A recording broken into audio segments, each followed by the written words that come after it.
Do you love this podcast? Do you wish you could learn even more? Well, we have an online class bundle. Our online class bundle is comprised of 3 online classes: beautifying your home for less, styling your home, and the fundamentals of feng shui.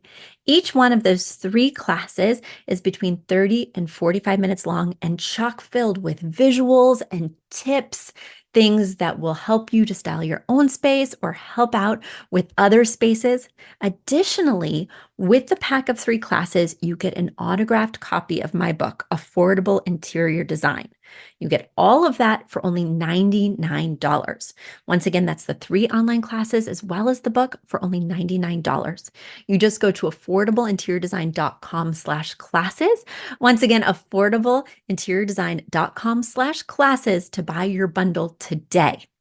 And if one of those classes sounded intriguing, but maybe you already have my book or some of the other topics are not of interest, you can buy the classes individually at that site as well.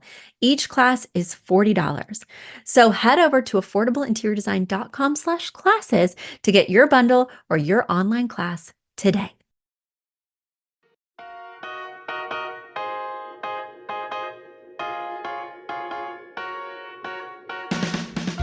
You don't need a high-end designer or a lot of money to get a luxe look. Be your own interior designer. This is Affordable Interior Design, the podcast. Here's your host, Betsy Helmuth. March is here. Spring is sprung. Not really, but in my head, March 1st, the official day of Betsy's spring. It's never too early to start celebrating the warmth, and I have crocuses in full bloom in my yard, and I'm embracing what's happening here. I hope you guys are doing well. I hope things are going well for you. Without further ado, let me dive into your questions, because ever since I put out the call for mailbag submissions, you guys have heeded that call, and I am so grateful. So now I have lots of things to dig into. My first question comes from Jamie, who writes, "Hi, Betsy. It is like Christmas Day when you say that the mailbag is getting light. I have several concerns about my Phoenix home, and I thank you in advance for your thoughts. Our style is comfy contemporary, and we love color. We love geometric shapes. First, I have a backsplash question. We have an open concept kitchen dining living area. Our kitchen has natural maple cabinetry with no backsplash, and it lacks the pizzazz we desire. Also, it is a major wood fest. We need to break it up. I want to have my woodworker husband build floating shelves to the right of the cabinets, which would extend to the edge of the quartz countertop. Would it be crazy to tile all the way up to the ceiling? We are considering white subway tile with black grout in a herringbone lay, but we're certainly open to other options."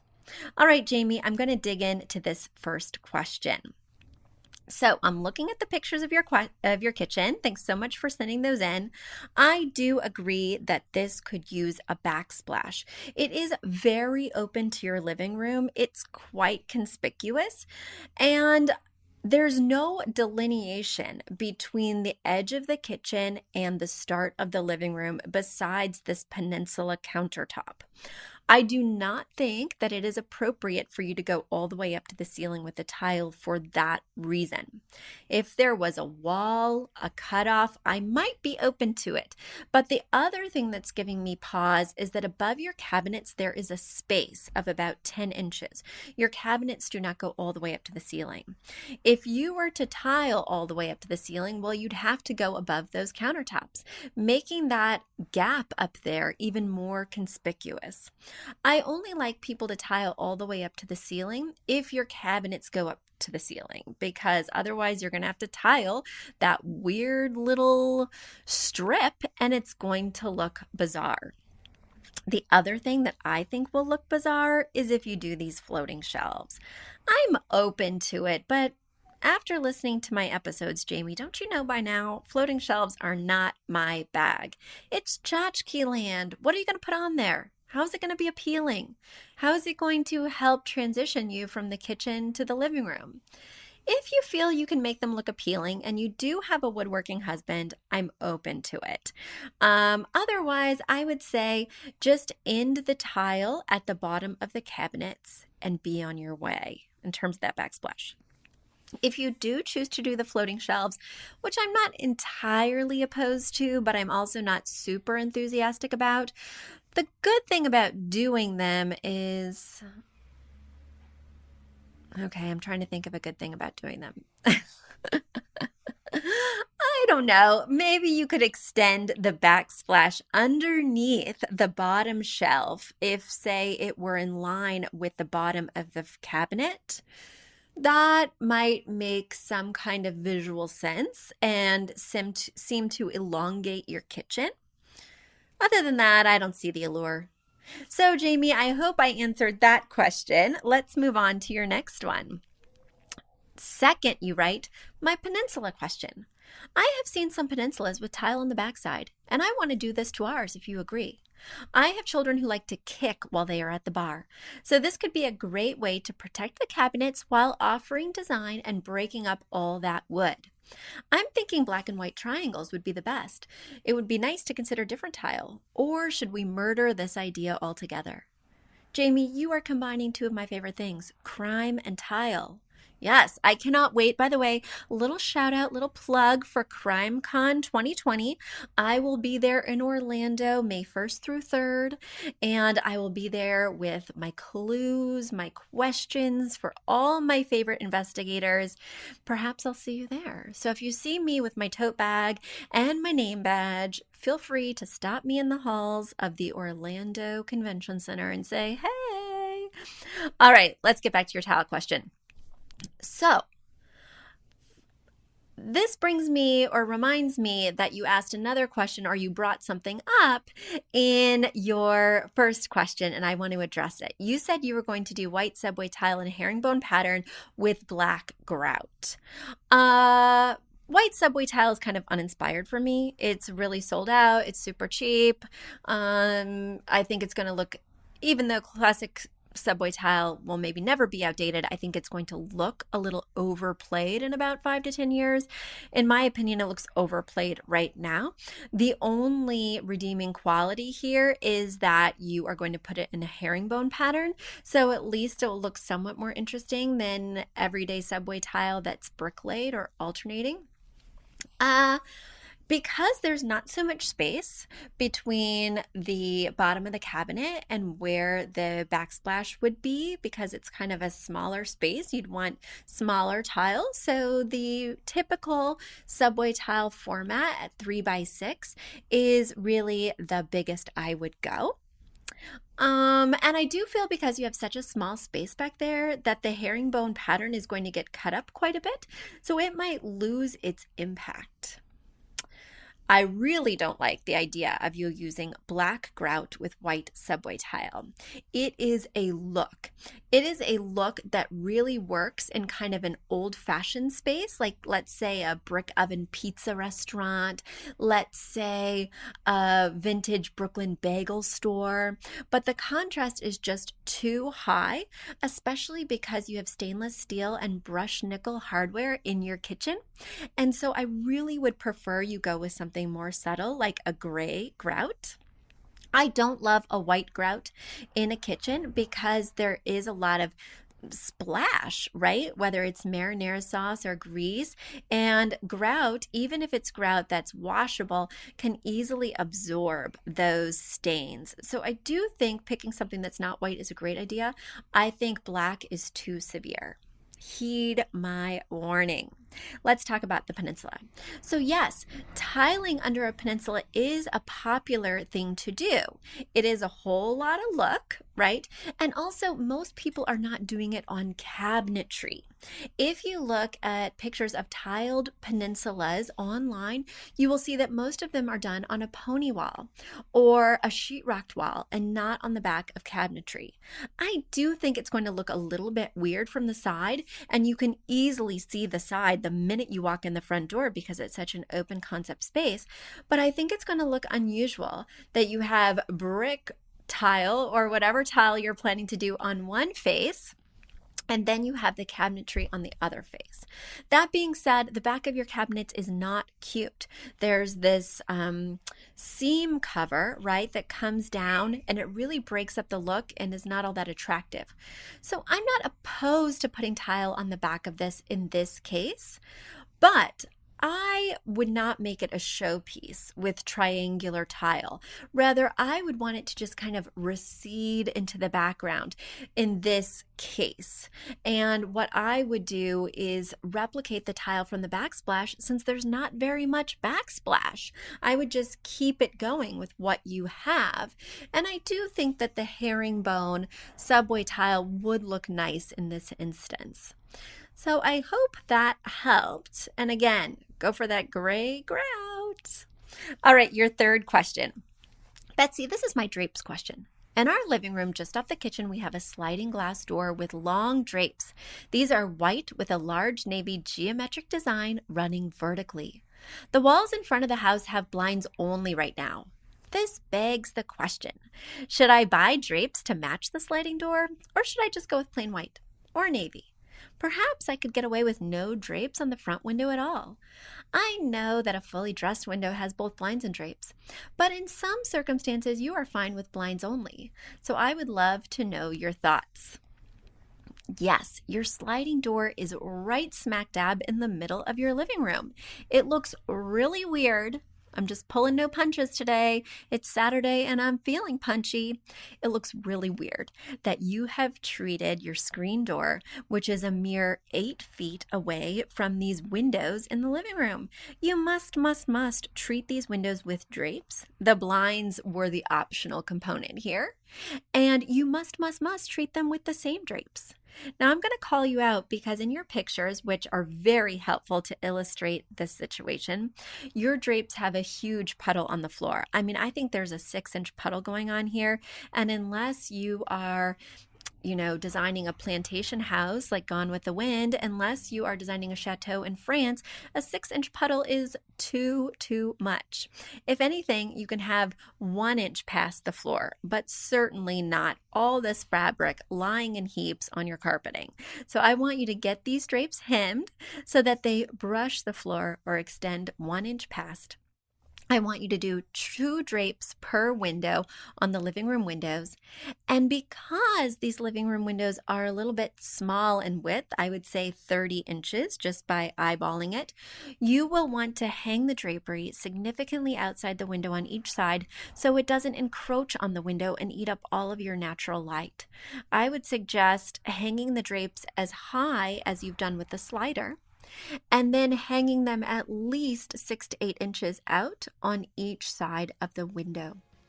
And now it's time for a quick commercial break. You've asked for it, and we have answered the call. For years, you've been saying, Betsy, you're talking about all these great design concepts, but we can't visualize them. You're describing the picture that the listener sent in of their problem, and we wish we could see that picture too.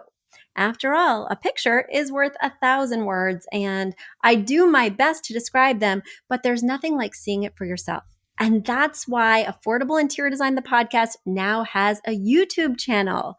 Not only do we have a YouTube channel where you could see recordings and clips of these podcast episodes, we also have an Instagram, a Facebook, and so many other exciting things. You should check it out. Head over to affordableinteriordesign.com/links. Once again, affordableinteriordesign.com/LINKS. links.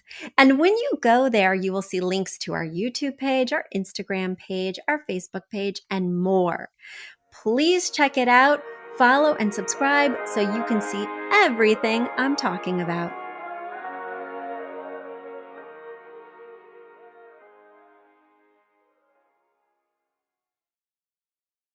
Let's move on to question number 4.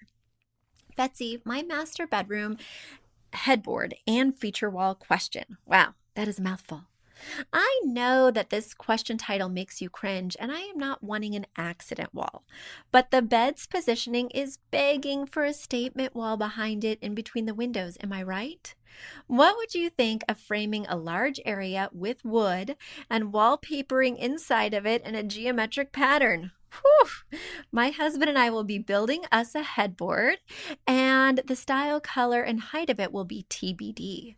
For now, we have a headless bed and naked windows. The horror! Betsy, I apologize for the abundance of questions, and I appreciate you taking the time to answer them.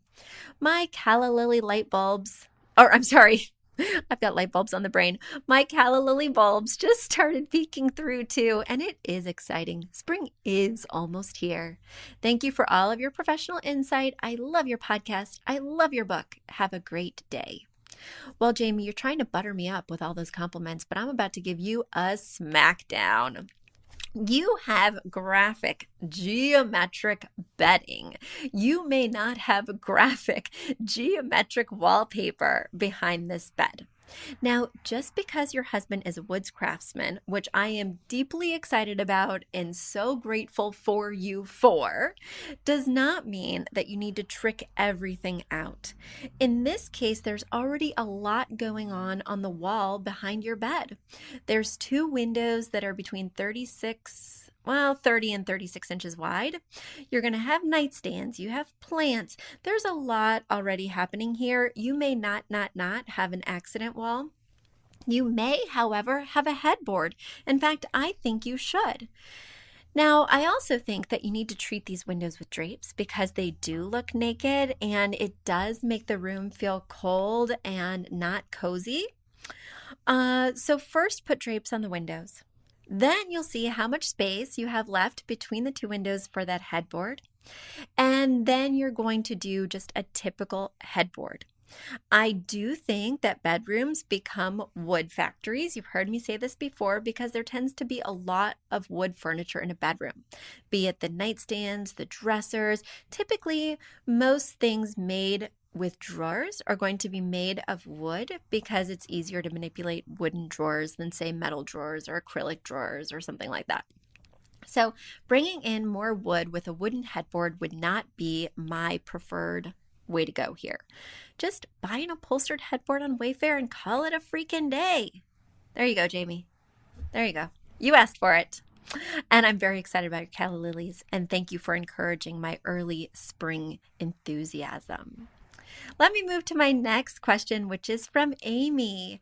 Amy writes, Betsy, I started listening to your podcast a few weeks ago. I love it, and I am learning a lot. I do have a challenge. We're currently remodeling our basement. Once it's finished, it will be our TV game room. My husband's, oh man, it got cut off, home office space and guest room. And we had some water damage last summer, which required us to tear out everything down to the foundation walls and expose horrible asbestos tile beneath the old carpeting. The renovation was forced on us, but I decided to make lemonade out of lemons and at least make it prettier than it was. Now that we have the walls up, it is time for the fun stuff. We used shiplap to cover the entire wall of brick where the fireplace is, and eventually there will be a chunky wood mantle above the firebox. I've chosen a warm gray carpet color, luxury vinyl tile in the high traffic hallway area, and a mid-tone gray cement texture color. And we also chose a pretty but simple pattern tile to put on the hearth. Here's where I'm stuck. What color should the wall be? The room is fairly narrow, 19 by 12. It has almost no natural light. I want this room to feel cozy and warm, but not dark and cold with all the gray. Would the room be too stark and all white? I always imagine the shiplap remaining white, but if the walls were a different color, should I paint the shiplap as well? Also, how should I treat the 2 small ice block windows? All right, let me start there because there's more questions to come. Okay, so looking at your space, I first want to say, oh my gosh, I am so sorry that your basement had this water issue. I'm worried that it might happen again. I myself, in my childhood home, we had a water issue in the basement and it ruined so many of my childhood things, my yearbooks, my homework, my stuffed animals, and it's devastating, and it has certainly made me a little gun shy around basements. You don't sound gun shy at all. You are totally back in the carpeting game. You are installing new walls, and I hope that you have made it waterproof so that nothing bad happens again. I'm just once bit, twice shy about basements now. All right, so you ask a lot of questions here. Let me go back up here and dig in. So, renovation questions are really hard to ask a podcaster because there is a lot of money involved in renovations. So these are not questions that should be answered by somebody who reads your question and gives it 5 to 10 minutes of thought. This is thousands of dollars, and I want you to give it some deep thought. That being said, if you are going to have a wall that's different than the other walls, say shiplap versus your other walls that are perhaps sheetrock, right? Then you want to make it look different. You don't want to make it look the same because it is different. That's the whole point of an accent wall, or accident wall, as I like to call them, is that it would contrast from the other walls. So do make it a different color. I worry in a narrow basement that gets no light, that has gray tile on the floors, that it is going to start to feel cold if you do a gray paint color. So, you don't want to necessarily do a cream paint color with gray flooring, but I might choose to do a grayish that is on the much warmer side, because you don't want this to feel like a dark cave. You want it to feel inviting and cozy, and adding warm walls can help a cold basement to feel more warm. In terms of the fireplace, you have a lot of questions about tile, and it is hard for me to kind of understand how it's all coming together. One thing that I would say is try and keep it simple, classic, and clean. This space is small at 19 by 12, so you don't want to put all your ideas down here. Stick to one strong statement. Maybe that's that patterned tile. Then keep everything kind of clean and basic around it. Yeah, I don't want to use this analogy, put lipstick on a pig, but you don't want to overgild the lily. Just in a basement, you want it to feel clean, cozy, warm, not cold and dingy. So don't really over design, if you will. Okay. Anyway, in terms of the ice block windows, they are high. They don't go low. So it would look really weird to put drapes on these because they're 2 feet by 3 feet. They're 4 inches from the ceiling and about 6 feet, from the floor. So there's really not much to do here. You could do an outside mounted blind or an inside mounted blind, but there is an opening in the ice block, and I can't tell if the window turns in or out. I would just leave well enough alone and not do anything on these ice block windows. They're very unusual and they're very small. They're inconsequential, so let's ignore them, because putting drapes on either side is going to leave you with an excessive amount of fabric going all the way to the floor. It's going to draw attention to these weird little things. Let's let them recede into the background. Let's pretend they're not happening. How about that? Certainly, let's not draw attention to them. Let me go to your next question. We need seating for at least 4 people, but we do have limited space. We're thinking a sectional to go along the window wall facing both the fireplace and the TV. I've been struggling to find the correct size with 2 arms and not a chaise, which is even more limited because we want a sleeper sectional. Our family comes to visit often, so we need a good option for a sofa bed. We could go custom, but that's very pricey. Do you have suggestions on where to find such a sectional? What color should I choose if we did go with custom? I will tell you right now, in the retail market, there are such limited options for a sleeper sectional, especially what sounds like a U-shaped sleeper sectional, which is what you are looking at. The options are practically non-existent or they're very pricey. I'm worried if you did have another water issue down here, it would completely destroy this up to $5,000 investment. I instruct people who are looking for a good quality sleeper that doesn't cost them over $4,000 and is a sectional to instead do a sofa with chairs. I know that's not what you want to hear, but you're really not going to find too many options. I have looked and looked for many clients, and if and when I create my own furniture line, a good quality sleeper sectional is going to be the first on the list. However, it certainly will not be U-shaped because that is just a hulking thing. Are you sure that's what you want to do, especially in a relatively narrow room? I would challenge that and encourage you to drop that in a floor planner to make sure it's not going to just be overbearing in this space. Now, one store I would have you look at is a store called Lovesac, Lovesac. They have a modular sectional system that can be super loungy. It can really change form and shape quite easily. All the pieces are sold separately. You can choose your own adventure. You can turn it in to just a big glorified bed with a properly placed ottoman because they make all these interchangeable pieces that create these huge rectangular formations.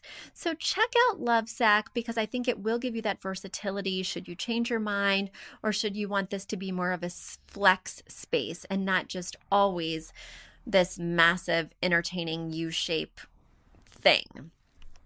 I challenge this idea and I want you to think more deeply about it because sometimes when people want a U-shaped sectional that turns into a sleeper, you're basically just wanting a glorified upholstered pit, right? And that doesn't necessarily make for a sophisticated looking space. Now, a basement doesn't have to be sophisticated. It could just be a fun lounge area, but you want to get clear on what the vibe is and what the function is, because once you add such a large sectional, the room really can't do much else. And you want to think about, where are people putting their drinks? Where are people putting their book? Where are people putting their remotes? I want to make sure you have room for accent tables and just living. Yeah. All right. So let me see here.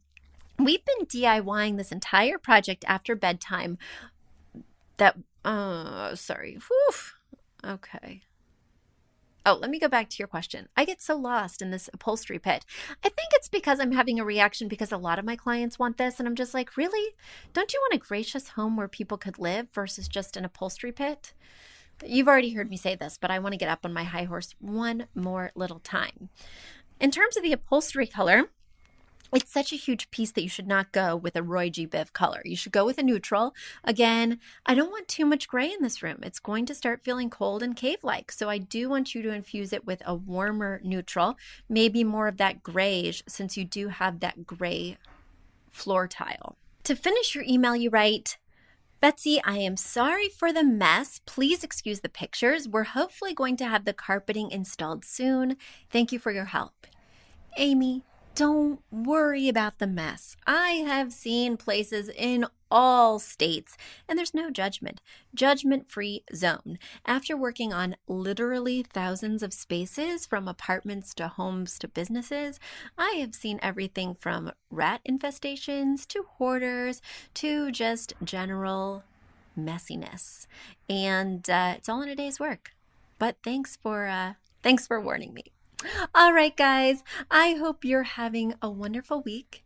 If you do have questions for me, you know where to send them. info@affordableinteriordesign.com. I'll be keeping my eye out for them. And until next week, talk to you soon. Bye.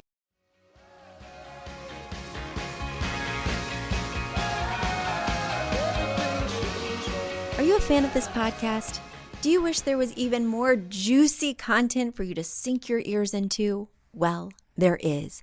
You can become a premium member of this podcast for $5.99 a month and get full access to an archive of over 50 bonus episodes.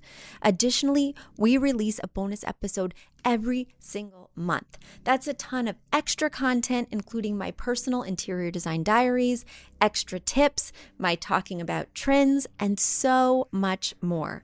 Additionally, you'll be keeping us on the airwaves each and every week because your premium membership money goes directly back to making this podcast amazing. Check us out at affordableinteriordesign.com. Click on podcast to learn more and to become a premium member today.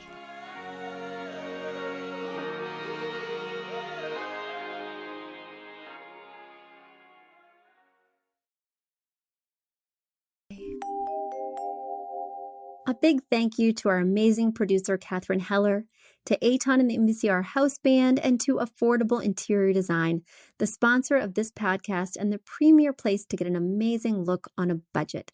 Check out affordableinteriordesign.com. If you guys love the show, the very best way to support us is by spreading the word. Tell your friends or write us an awesome review on iTunes. So until next week, guys, thanks so much for joining us, and I'll talk to you soon. Bye.